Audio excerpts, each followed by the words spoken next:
The Brian Flores lawsuit now. I'm bringing it home on this one, people. Go for it. I'm bringing it home on this one. Take it. Okay, so Brian Flores is suing the NFL. He's suing 3 teams. Coach alleges racism in hiring practices. So let me break it down. So there's something called the Rooney Rule. You want to bring up a new tab and Google that so you can bring up the specifics of it. The Rooney Rule basically says... How do you spell it? Because I think you know how to spell it. R-O-O-N-E-Y. Okay. I only know one Rooney. That's Wayne Rooney. They played for Manchester United in a useless football club, that is. This guy. So basically, during the hiring process, they have to interview at least one minority coach. And so the incentive is if the person of color gets in the door for an interview, they can wow you enough to get the job, right? So what's been happening is a lot of teams have been rumored to have already had their coach and who they wanted, and then just interview a black candidate just to fill the check mark and keep it pushing. Right, I think so Doc it wasn't made this point necessarily before. like they were trying to exclude black candidates. They're trying to save their butts. But you know how I feel about the NFL and the Good Boys Club. It's just a old community. Mm-hmm. You know what I'm saying? So it's hard to get into. It's one of the hardest clubs to get into in the world, is to be an NFL owner. So he's basically alleging. So basically, long story short, he gets a text message from Bill Belichick. Here's the Rooney Rule. You want to read it real quick? Yeah. Rooney Rule is a National Football League policy that requires league teams to interview ethnic minority candidates for head coaching and senior football operation jobs. And it is an example of affirmative action. Even though there is no hiring quota or hiring preference given to minorities, only an interviewing quota. It was established in 2003, and variations of the rule are now in place in other industries. Only so when it was put in place, interviewing quota. That's so weird to me. when it was put in place, there was 3 black coaches, head coaches. 2022, there are 3 black coaches, 3 black head coaches. So the rule does not work, if that was the goal of the rule. Because, well, it clearly says it doesn't enforce anything. It just says you just have to interview. That's it. You don't have to hire or anything like that. It's just interview. It's just interview. So now we come to Brian Flores. So he's on his way to interview for the New York Giants job. Bill Belichick texts him, "Congratulations for the on the job. You got it." Bill Belichick meant to text Brian Dabble. Got Brian's mixed up. And so Brian Flores is like, "I haven't even gone for the job yet." And he's like, "Oh, my apologies. I think I meant Brian Dabble. Yeah. I think Brian Dabble got it," before he interviews for the job. So kind of caught with their pants down there a little bit, right? Mm-hmm. So now another thing with the Rooney Rule I found out, if you do hire a minority, you get compensation picks, which is like very, very late draft picks, maybe like 6 rounds. So if you hire a minority, you get compensation picks. You get a compensation pick, which is like a late round pick, right? So after this story comes out. That's so weird to me, honestly. After this story comes out, the Houston Texans hire a black coach. They were supposed to hire Josh McCown, who has no coaching experience at all in any field at all. He's just been a backup quarterback his whole life. They were going to hire him as a head coach. Instead, they hired a black guy. They just fired a black guy. And Miami, I think it was either Miami or whatever, hired McDaniels. And he identifies as multiracial. His dad's black, blah, blah, blah. So they'll get compensation picks and blah, blah, blah, blah, blah. So the argument is also that black people only get the bad jobs in the NFL. So now when you look at it, statistically, black head coaches don't get a second chance in the NFL as often as their counterparts, and they last a year shorter in the position, in any position of management, head coach, or anything like that than any other white counterparts. So they're basically saying they're not being set up for success. That's basically what's going on, man. And if you want my opinion, I believe the Rooney Rule is making people dig into stuff that they necessarily don't believe. So when I say, like, nobody likes to be told what to do, nobody likes to be told who to hire.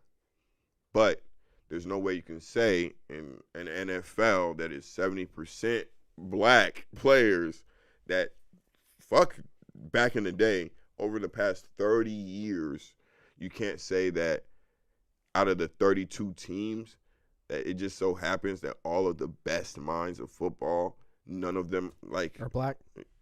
Especially when so many play. You know what I'm saying? Mm-hmm. So at first it started that, they needed to be. A lot of experience and game knowledge there. Exactly. First it started off to be, with such a limited pool, do you think that they don't know who the best and up-and-coming coaches are? Or do you think they're going to pass on black top-tier coaches? I don't think black top-tier coaches get the same chance that white top-tier coaches get in the NFL. And that's just me being honest. First it was you needed to be an offensive coordinator. So then you started getting black offensive coordinators. So like there's a list to it for if you want to become a head coach, you have to be need some experience. You need to Wait, this is just for players though, right? Huh? Is this the Rooney Rule just for players? No, the Rooney Rule is only for management positions. Okay. Head coach, general manager, director of player personnel, stuff like that. So my thing is, I don't believe people are actively being like racist like that, but I believe that it's not a coincidence. How is that like the law of averages? It just doesn't work out that way. That there would be this shortage. Let's defend Kaepernick real quick, because it goes back to the point you made, where it was they paid him how much? $20 million, I believe, to not vocalize or say anything about the what they found. Okay, there in the investigation about the investigation, meaning something was found. No, because they subpoenaed the owners. Meaning something was found. 100%. And so it's not that I'm not saying they're actively trying to keep black people out of coaching. I'm saying they're just not being given the same spotlight or chance. Like, for example, you have Eric Bieniemy, the offensive coordinator for the Kansas City Chiefs, who's been interviewing for almost 5 years, can't get a job. You got Jim Caldwell, who was fired from Detroit after winning seasons. Brian Flores himself was, and this is another thing with his lawsuit, Brian Flores himself was fired after 2 back-to-back winning seasons in Miami. He actually, I remember hearing that, yeah. And he claims he was offered $100K to lose games by the owner. So if you're paying me to tank and I'm black and there's such a limited pool of, even if you fucking call it a limited pool, such a small sample size. Allegedly. No, allegedly. It's such a small sample size of black coaches or black head coaches, too, right? Every bad example is that much more devastating to the whole pool. You know what I'm saying? And so if you're being incentivized to fail, what does that look like in your resume if nobody knows why you were losing? Or nobody knows that the culture for the team. I'm sure you can't talk about it. You can't go to another team and be like, "Oh, I was being paid to do this. I was just being a team player or being loyal, trying to get draft picks, whatever it is." And then if you don't have the same percentage chance of getting another bite at the apple, like most black head coaches that get their head coaching position, they get one chance. And so now the 2 black coaches that got hired, both their teams suck. Both of them will be fired within the next year or two, because both. Why are they only given one chance? It's just like that. It's for some reason I don't know. And I'm not saying, like, again, I'm not saying this is some active racism, like I just believe you're comfortable with who you're comfortable with, man. And all these people come from like coaching trees and families this and that. And yeah, you know what I'm saying? So it's just like people are just now getting integrated in and getting comfortable with, like, you have the offensive coordinator and for the Bucks, what's his name? Brian Leftwich. He used to play for the Jacksonville Jaguars. He turned down the Jacksonville Jaguars. But Jaguars are shit.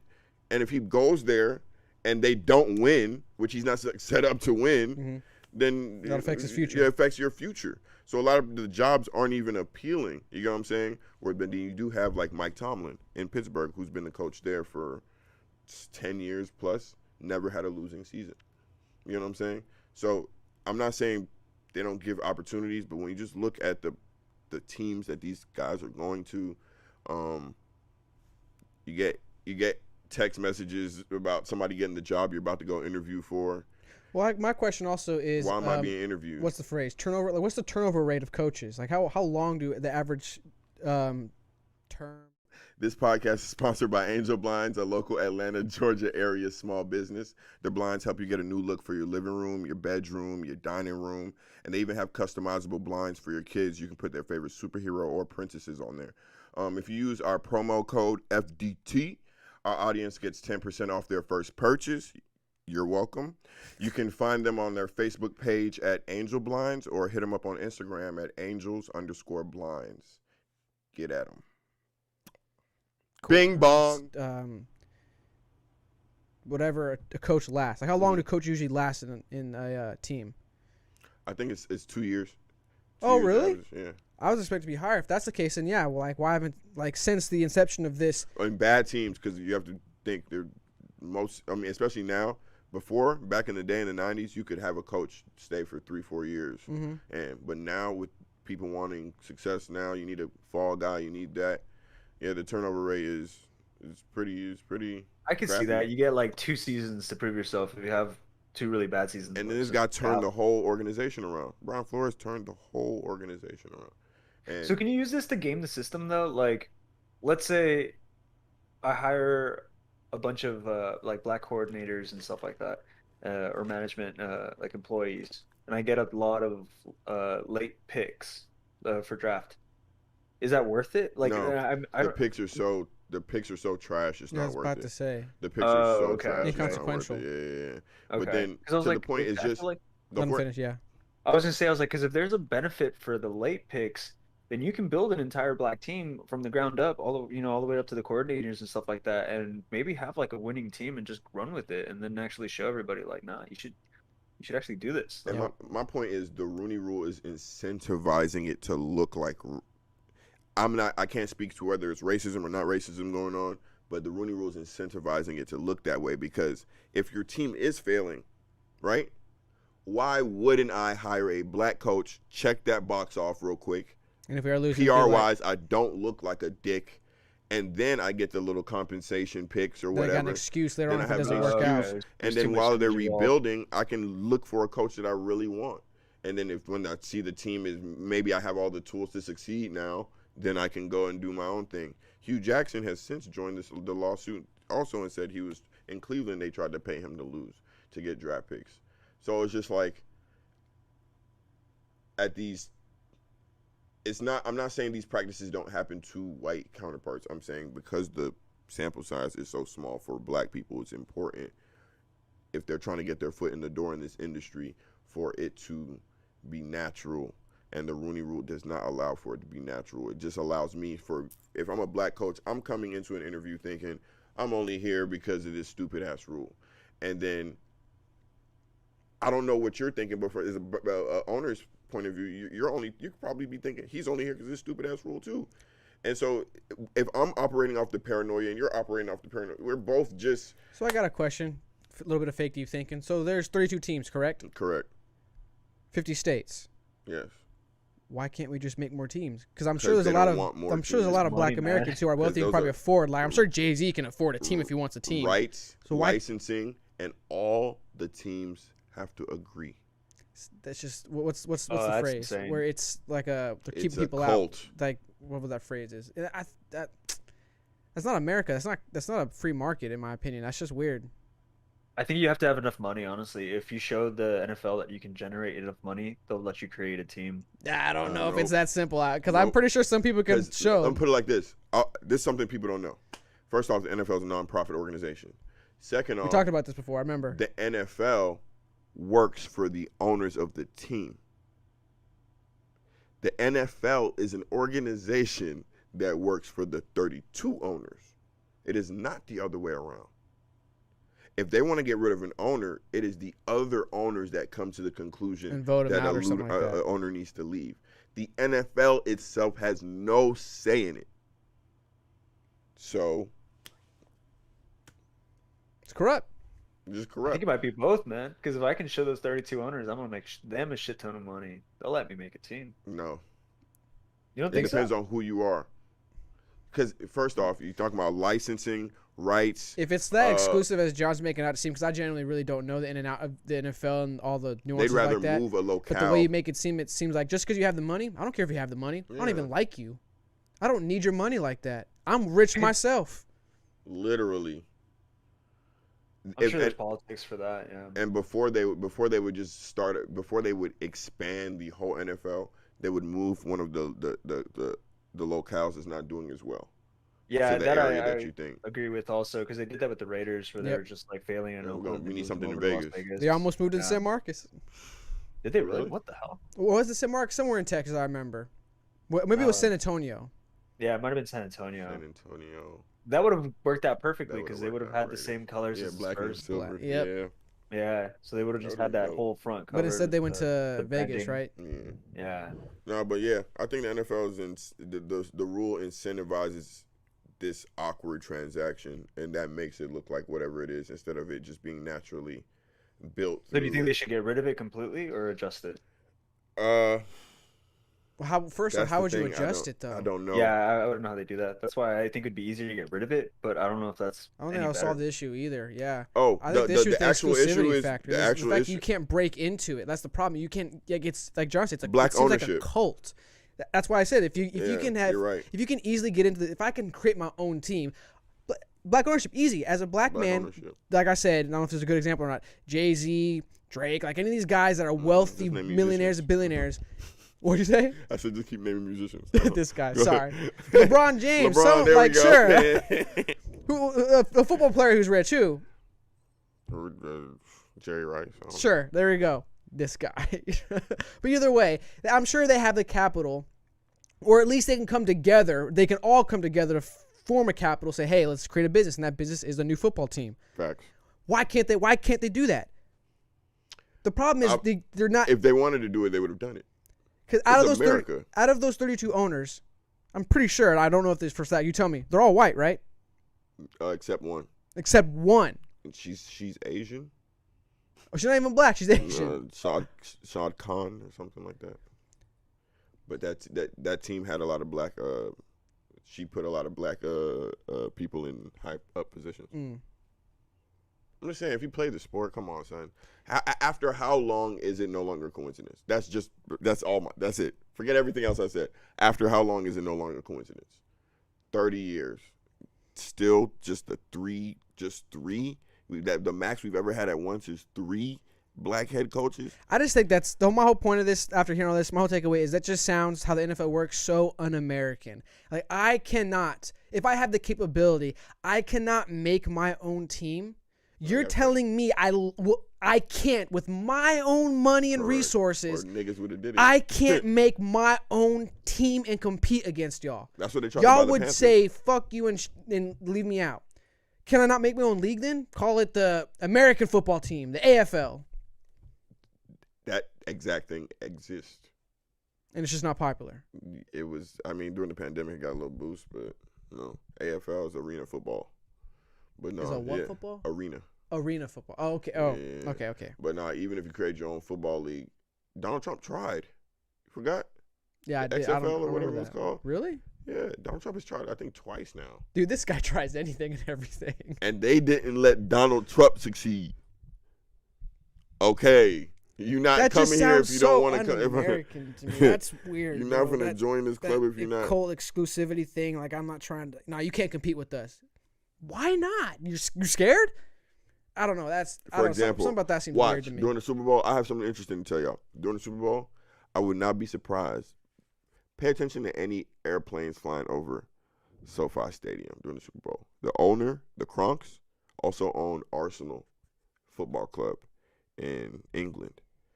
That used to be one of the best top 3 clubs in England for a very long time.